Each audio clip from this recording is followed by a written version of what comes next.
Hello, I'm Ellie Miriam and I'm the Closet Quilter. Today I have come up with a plan for this beautiful cross-stitched tablecloth. I'm making it a quilt.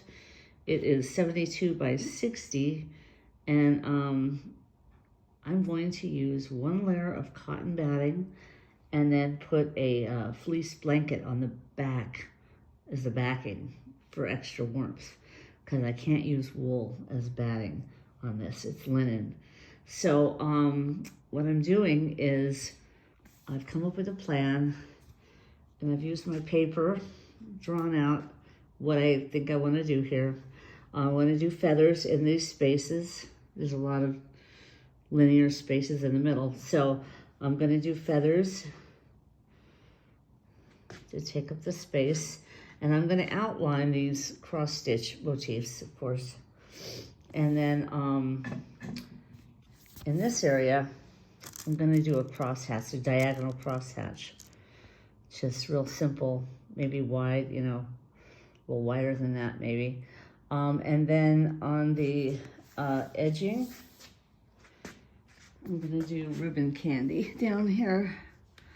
This small edge, I'll do ribbon candy on the edge.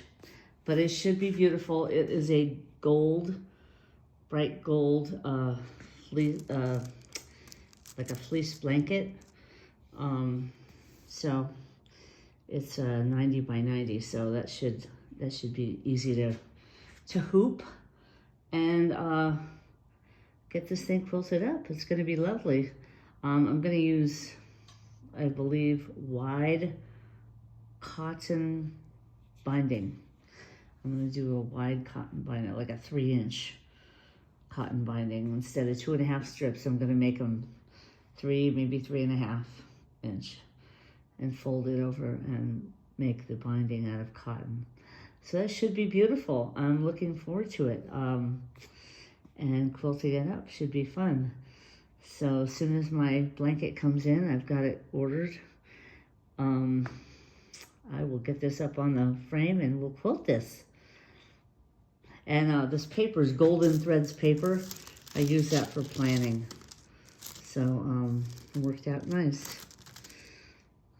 I hope this helps you in your quilting journey. And thanks for stopping by the Closet Quilter.